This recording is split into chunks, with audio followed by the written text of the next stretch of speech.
Hi, welcome back to One Liner Wednesdays. I am Kelly Hyde and I'm the indie dyer for Peggy Jane Fibers, and I'm the one who's going to take you on this wild and crazy trip talking about my one-liners.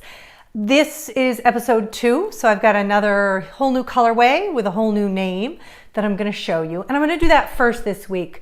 I'm going to show you the yarn, I'll show you the swatch, talk about the yarn a little bit. I'll tell you the story behind the one-liner, and then at the very end I have a work in progress to show you, because why wouldn't I want to show off my works in progress? Everybody loves to do that, so I'm going to do that too. All right, so let's get started with this week's One-Liner Wednesday. So this colorway is called I Can See the Dewiness. Now I know dewiness is not really a word, I get that, but I actually said that, I can see the dewiness.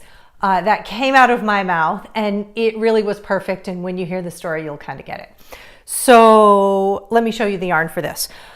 So here's the yarn. This is on, I've got it on a couple different bases. It's this very pastel-y, peachy, purple, hints of like a lavender periwinkle.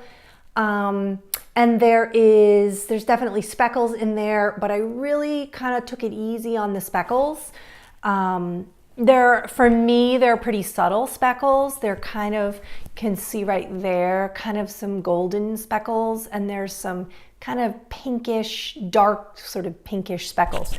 So this is a very delicate yarn for me. I don't really do pastels, and if you're familiar at all with my work, you know it's all about color, and it's all about really deep saturated color. Pastels are just not my thing. However, because this is called I Can See the Dewiness, this yarn called for definitely pastels. Now I have this yarn in actually 4 different bases. That's pretty unusual. I've got just the regular everyday sock. That's a 75-25 superwash merino nylon. That's your workhorse yarn. It's really lovely. I have MCN, which is merino cashmere nylon, and you'll notice on the merino cashmere nylon when I pull it out, it definitely came out a little bit darker. The dye really soaked in on this yarn, so if you like it just slightly darker, this would be, you'd want to get the merino cashmere nylon. I have it on Posh Merino, which really actually looks like this. It's a little bit lighter, and that's just 100% superwash merino, no nylon in that. I have to say, I'll show you the swatch of this. This is actually knit up in the Posh Merino, and I gotta tell you, this 100% merino superwash is really, really soft. I mean, the sweaters that I have made, I use MCN, and this is almost as soft, and it's a really, really nice yarn, and it's actually less expensive than my everyday sock yarn. So it's a really, really good deal. So that's the Posh Merino. And then as sort of a special yarn, I've got it on lace weight, because most of my yarns I feel like they don't lend themselves too well to lace weight, because all of the colors really sort of get lost when you're doing something airy and full. But because this is pastels and it's really delicate, I just felt like this was ideal for lace weight yarn. This lace weight yarn is, oh, it's so nice. This is 80% superwash merino, 20% silk. It's really, really soft. It is such a nice lace weight yarn and really would make something quite beautiful if you are up for knitting on lace weight. So that's that.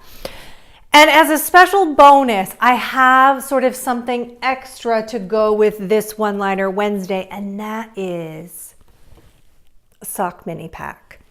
This is called Who Cares? I Look Amazing.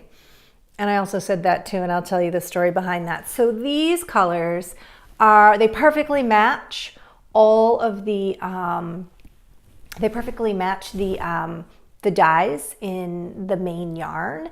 And so they would make great heels or socks. This comes in just my everyday sock, 75-25 superwash merino nylon. And so I've got only 6 of these mini packs. So if you want one, you should grab it before they sell out. So that's the yarn. It's lovely. let me tell you about the story. So here's the deal. I told you in my last podcast that I am 45. I just turned 45. And I'm fine with that. Like, I'm not one of those people who I need to hide my age and, oh, I'm 29 again. I'm not that person. I earned my years. I'm proud of where I am. And I don't feel 45. I have an 8-year-old daughter. So I don't know what I thought should be 45. I don't know. I don't feel 45. I think I look pretty good for my age. But that aside, what I noticed a few years ago is that when you start to turn 40, my skin has started to change. And let me just preface this by saying, this story is total vanity. It's all about vanity. It's just ridiculous. I know it's very silly, but I can't help it. It's how I think. So I noticed when I turned 40 that my skin is starting to change. It's just not as good as it was. And I don't know, it's not. And I've noticed this for a few years now, and I've known that I really kind of need to do something about it. It's just not as soft, it's ruddy, it's not good. And I wear makeup, but I don't wear a ton of makeup. I'm pretty low key with the makeup for the most part. So I've known that I need to change up my routine and I think change my makeup, but it's such a hassle because I've been using the same makeup for 15 years. I love my makeup. I love what I use and I don't want to change it because it's such a pain to switch entire products and I got to get the right color and it's just, I don't have time for it. But here I was, this past February, I was with my best friend where we don't have our kids, and I found myself in the makeup store. And this is a nice kind of higher end makeup store. So we hadn't planned on it, but there we found ourselves. So I talked to this woman and I tell her my situation. My skin has changed. Here's what I use. What can I do? And she was so great. She sits me down in the chair and she was like, okay, well, let's talk about moisturizer. So we talked about moisturizer and she's like, well, what do you use? And I said, well, I use Neutrogena's just over the counter. And she's like, well, let's try this. And she gives me this really expensive moisturizer and it felt so heavy on my face. And I was like, whoa, why does it feel so heavy? And she said, because that's what it's supposed to feel like. And I just laughed and I thought, okay, well, I guess I'm not using the right amount of moisturizer. Now, do you see as I'm telling this story, it's all vanity. It's just all silly. But anyway, so she puts the moisturizer on and then she gets out her little potions and her bottles and the foundation and the whole thing. And she's blotching it on and she takes me over periodically. She puts the foundation on, she takes me over to the mirror and she says, okay, take a look. And I was like, oh, wow. Oh, I look amazing. And I say it just like that because everything I do is it's all enthusiasm. Like, wow, it looks so great. And then she makes dots on my face and she rubs it in and she gives me all these things. And it looked great and I felt great. And of course, I bought all of it and it was so ridiculously expensive. And this is what we're reduced to. And I know, I get the whole story. We need to be happy with who we are. And yes, this is what I look like. And I get all of that and I know, but whatever. I want my skin to look good, bottom line. So I buy all the potions and I leave and I have this really nice makeover and it's subtle and it's me. It's not heavy. And I'm sitting with my best friend in the car and, I can't stop looking at my face.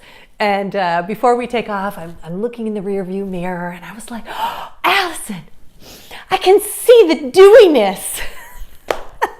And that is where the name of this yarn comes from. Because here I had all this pretty makeup on my face and all of a sudden my skin looked amazing and I could see the dewiness in my skin that 20-year-olds have, except not really, but whatever, it doesn't matter. I was really thrilled and it's been great.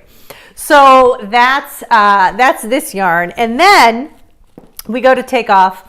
And my husband texts me because I was gone for the day, and he texts me, we don't have anything for dinner. And without a hesitation, I text back, who cares? I look amazing. And that is silly, and I get it, but it's funny and it cracks me up because partly because this is just who I am. I get really enthusiastic about things and make jokes, and I have this great makeup now, and look how pretty my skin is. So that's that. That's the story behind this yarn. And you can see now why I needed it to be pastels, because there is something delicate and lovely about fresh skin. So now you've got some fresh yarn. So there you go. That's the story behind this week's One-Liner Wednesday. So I hope you found that a little bit amusing. My aging, a little amusing. So the last thing I want to do today is show you my my work in progress. So last week I showed you the Peggy Star yarn, and I said that I was making a sweater with it, and so I wanted to show you kind of where I am with that, and I'll back up so you can see it. And I'm almost done the bottom. I'm close. And I've kind of put it down for a little bit and sort of started a couple other things, but I'm actually looking at it now and I'm like, oh, I need to get moving on this bad boy because it's so pretty. I love, this was an interesting project because, of course, the way it starts, it's top down, and you have to knit and you have to change colors in the middle of the row, and I'd never done that before, and turns out it's pretty easy. Whenever I need to learn how to do something new, I just Google it, and sure enough, there's always something on Google. So I got that done, and the sleeves are gonna have little stripes too, and I'm pretty excited to actually finish this. I really, really love it. I did alternate skeins on this. I don't always alternate skeins on my works in progress with my own hand-dyed yarns. But this one, I was getting a little bit of pooling. Once I was done with the increase rows down toward the bottom, I was starting to get some pooling. Not bad pooling, but just enough that I don't like pooling. I really try to avoid it, and I try to create my yarn so they don't have pooling. And so I started to alternate skeins, and that pretty much took care of it. So I was pretty happy about that as well. So that's that work in progress, and maybe in a couple weeks this will keep me accountable and I'll actually finish this. But I have a couple other projects I want to start. And so I might do that. Anyway, that's the end of One-Liner Wednesday for this week. A couple things. If you subscribe to the newsletter on my website at peggyjanefibers.com, you will get notifications when the next one-liner is coming out. And you might want to subscribe to that because some of you already know I send a coupon with that for the One-Liner Wednesday yarn. And the only way you can get the coupon is if you subscribe to the newsletter. So you might want to hop onto my website. Don't subscribe through YouTube, subscribe through my website, peggyjanefibers.com. So there's that. And I'm on Instagram. Don't forget that I'm on Instagram at peggyjanefibers, and I'm on Facebook, although I don't know, the Facebook doesn't reach out as much. So the Instagram is the best place to find me. And if you have questions or comments, please let me know. And that's it for this week. Have a great week. And I already have next week's one-liner planned. I already know what it is in my head, and I already know how I'm going to dye the yarn, and I can't wait to tell you all about it. So join me next Wednesday at 7 o'clock. I'll see you then. Bye-bye.